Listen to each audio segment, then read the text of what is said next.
दोस्तों महाराष्ट्र जो कि भारत का सबसे अमीर राज्य है। वैसे तो महाराष्ट्र में कई सारे प्रोजेक्ट पर काम चल रहे हैं। 2024 में कई सारे प्रोजेक्ट बनकर के तैयार हो चुके हैं। कई प्रोजेक्ट इसी साल खुलने वाले हैं, तो कई सारे प्रोजेक्ट 2026 में खुलने वाले हैं। इसके अलावा महाराष्ट्र को कई सारे बड़े प्रोजेक्ट का सौगात भी मिला हुआ है। इन्हीं प्रोजेक्ट्स में से एक है मुंबई नागपुर एक्सप्रेसवे, जिसको कि समृद्धि वाला एक्सप्रेसवे भी कहते हैं। यहाँ के लोगों के लिए एक बड़ी खुशखबरी है कि ये वाला समृद्धि एक्सप्रेसवे अब बन करके तैयार हो चुका है और बहुत जल्द ये खुलने वाला है। इस 701 किलोमीटर लंबे एक्सप्रेसवे के आसपास जो भी लोग रहते हैं उनको काफी ज्यादा फायदा होने वाला है, इसलिए इसे समृद्धि वाला एक्सप्रेसवे भी बोलते हैं। तो आइए जानते हैं मुंबई नागपुर एक्सप्रेसवे के बारे में। कैसा है ये समृद्धि एक्सप्रेसवे, कैसे इसके खुलने से इसके आसपास रहने वाले लोगों की लाइफस्टाइल चेंज होने वाली है। नमस्ते and welcome to all world affair, मैं विकास।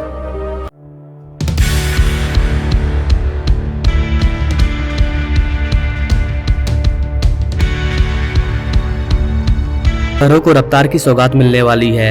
राज्य के 10 जिलों के तमाम शहरों के बीच में यातायात सुगम होने वाला है, यानी कि मुंबई नागपुर समृद्धि महामार्ग को पूरी तरह से खोलने का प्लान है। इसके ज्यादातर हिस्सों का कार्य पूरा हो चुका है। 701 किलोमीटर तक फैला यह एक्सप्रेसवे इंजीनियरिंग की आधुनिक चमत्कार बताया जा रहा है। यह महाराष्ट्र राज्य की राजधानी को उप राजधानी से जोड़ेगा। हालांकि वर्तमान में 625 किलोमीटर का हिस्सा नागपुर से भरवीर तक खुला हुआ है और उम्मीद थी कि जुलाई 2024 तक जो इसका बचा हुआ शेष हिस्सा है वो भी पूरा हो जाएगा, लेकिन जुलाई में तो नहीं, अगस्त में इसके आंशिक हिस्सों को खोलने की बातचीत चल रही है।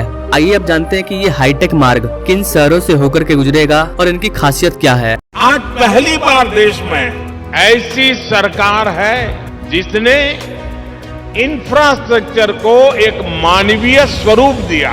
इंफ्रास्ट्रक्चर का एक ऐसा ह्यूमन टच जो आज हर किसी के जीवन को स्पर्श कर रहा है।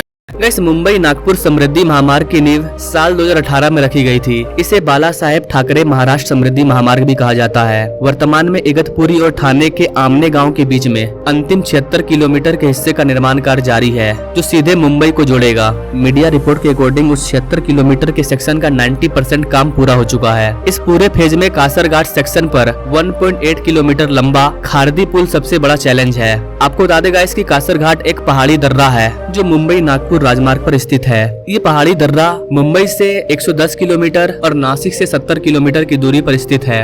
यह पश्चिमी घाट की सह्याद्री पर्वतमाला का हिस्सा है। यहाँ पर आपको बताना चाहेंगे गाइस कि कासर घाट को थाल घाट या कासरा बुद्रुक के नाम से भी जाना जाता है। तो इस फेज का सबसे बड़ा चैलेंज ये 1.8 किलोमीटर का है। इसके अलावा 8 किलोमीटर लंबी सुरंग का कार्य पिछले दिनों पूरा कर लिया गया था। वैसे तो इस एक्सप्रेसवे को प्रारंभिक में 6 लेन का बनाया जा रहा है, लेकिन खारदी पुल पर इसे 4 लेन कर दिया गया है। भविष्य में एक्सप्रेसवे को 8 लेन तक विस्तार किया जाने का योजना है। ऐसी कंडीशन में ये जो 4 लेन का पुल बनाया जा रहा है उसी के समांतर और एक 4 लेन का पुल बना दिया जाएगा। दोस्तों मुंबई नागपुर एक्सप्रेसवे जो कि 701 किलोमीटर लंबा है और इतने डिस्टेंस में ये टोटल 390 गाँव को जोड़ेगा, जो कि टोटल 10 जिलों में समाहित है, जिनमें नागपुर, कल्याण, औरंगाबाद, नासिक, सीडी, भिवंडी और वर्धा शामिल है। इस सड़क मार्ग के कंप्लीट होने से मुंबई और नागपुर के बीच में 8 घंटे का समय कम हो जाएगा।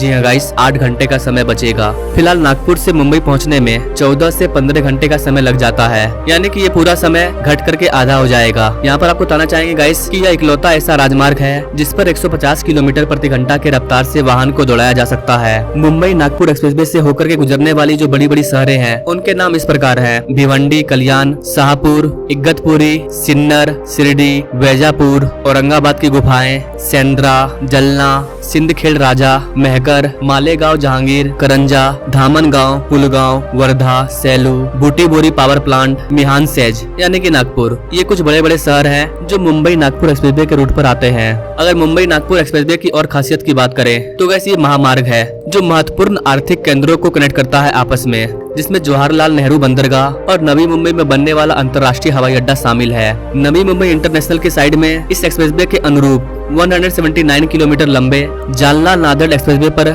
MSRDC ने कार्य शुरू कर दिया है।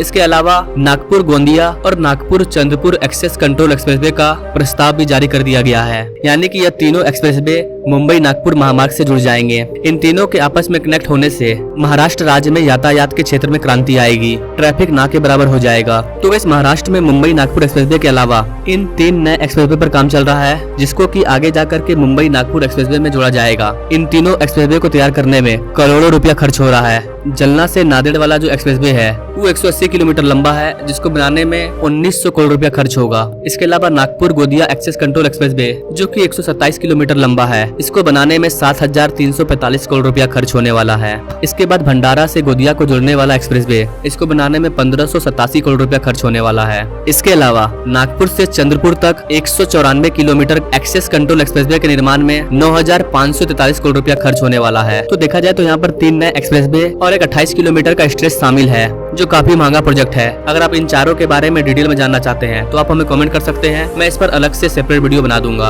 अच्छी बात यह है कि ये चारों के चारों एक्सप्रेसवे मुंबई नागपुर एक्सप्रेसवे से जुड़ने वाले हैं। यही कारण है कि मुंबई नागपुर एक्सप्रेसवे को समृद्धि वाला एक्सप्रेसवे बोला जा रहा है। अब अगर मुंबई नागपुर एक्सप्रेसवे के टोल प्लाजा की बात करें तो मुंबई नागपुर एक्सप्रेसवे पर टोल टैक्स वसूलने के लिए टोटल 31 टोल प्लाजा को बनाया गया है। इसमें आपको 1 किलोमीटर डिस्टेंस कवर करने के लिए 1.75 रुपया देना होगा। इस पर व्हीकल 120 किलोमीटर प्रति घंटा की रफ्तार से दौड़ेगी। एक और पॉइंट यहाँ पर नोट करने वाला है कि इस वाले एक्सप्रेसवे पर सिर्फ 8 पहिए वाले तक के वाहनों के लिए लिमिट है। 8 पहियों से ज्यादा वाले व्हीकल के लिए अलग से एक्सप्रेसवे बनाया जा रहा है, उनको इस पर नहीं चलाया जाएगा। आइए अब आपको मुंबई नागपुर एक्सप्रेसवे की कुछ खूबियां भी बता देते हैं। गाइस, मुंबई नागपुर एक्सप्रेसवे में ITS को लगाया गया है, यानी कि इंटेलिजेंट ट्रांसपोर्ट सिस्टम, जो कि सड़क दुर्घटनाओं पर नियंत्रण रखेगा। इस वाले टेक्नोलॉजी की वजह से लोगों को मौसम का अंदाजा लगेगा। इसके अलावा इस हाईटेक मार्ग पर optical cable fibre network, visual संदेश सेवा, घटनाओं की वीडियो, यातायात उल्लंघन और ड्रोन से निगरानी, इस तरह की सुविधाएं भी मिलेगी। इसके अलावा एक्सप्रेसवे के 100 किलोमीटर के अंतर में एक इलेक्ट्रॉनिक टोल केंद्र भी होगा। इसके अलावा पूरे के पूरे मार्ग पर इलेक्ट्रिक व्हीकल चार्जिंग पॉइंट भी लगाए गए हैं। मतलब ये एक्सप्रेसवे पूरी तरह से हाईटेक है। आपको बता दें गाइस कि इस पूरे प्रोजेक्ट की लागत 55,000 करोड़ रुपया है। यही कारण है कि इसमें 30 टोल प्लाजा को बनाया गया है, ताकि इतना सारा पैसा जो खर्च किया गया है उसको रिकवर किया जा सके। ये 6 लेन का एक्सप्रेसवे होगा, फ्यूचर में इसे 8 लेन तक कर दिया जाएगा। इसका शुरुआती बिंदु सिलदो गाँव है जो की वर्धा में पड़ता है, और आखिरी बिंदु घाटकुल गाँव है जो की नागपुर में पड़ता है। इस वाले एक्सप्रेसवे से मुंबई से नागपुर के बीच में यात्रा करने में मात्र 8 घंटे का समय लगेगा, जो की पहले 14 से 15 घंटे का समय लगता था। अगर इस वाले प्रोजेक्ट की डेडलाइन की बात करें तो वो दिसंबर 2024 रखा गया है, लेकिन हो सकता है कि इससे पहले ये वाला एक्सप्रेसवे आपको खुलता हुआ नजर आ जाए। इस पूरे प्रोजेक्ट को बनाने का काम MSRDC के द्वारा किया जा रहा है। इसके बन जाने से यहाँ के आसपास रहने वाले लोगों को काफी ज्यादा फायदा होगा। उनकी अगर जमीन है तो उनके रियल एस्टेट का दाम काफी ज्यादा बढ़ेगा। सरकार का भी प्लान है कि एक्सप्रेसवे के किनारे कौशल आधारित उद्योग, IT हब और शैक्षणिक संस्थानों का विकास पर विचार कर रही है, जिससे कि यहाँ पर उद्योग धंधे विकसित होंगे, स्थानीय लोगों को रोजगार का अवसर मिलेगा। इसके अलावा इसके आसपास रेजिडेंशियल घरों की मांग बढ़ेगी, जिससे लोगों के जीवन में समृद्धि आएगी। तो गाइस, ये था भारत का हाईटेक एक्सप्रेसवे समृद्धि महामार्ग मुंबई नागपुर एक्सप्रेसवे। वैसे गाइस, आप इस हाईटेक एक्सप्रेसवे के बारे में क्या कहना चाहते हैं? भारत के और किन किन राज्यों को इस तरह के हाईटेक एक्सप्रेसवे की जरूरत है? आप अपने राय कमेंट बॉक्स में जरूर दीजिए, और ऐसे ही लेटेस्ट अपडेट के बारे में जानने के लिए हमारे चैनल से जरूर जुड़िए। Now thanks for watching. मिलेंगे अगले वीडियो में एक नई जानकारी के साथ। तब तक के लिए जय हिंद।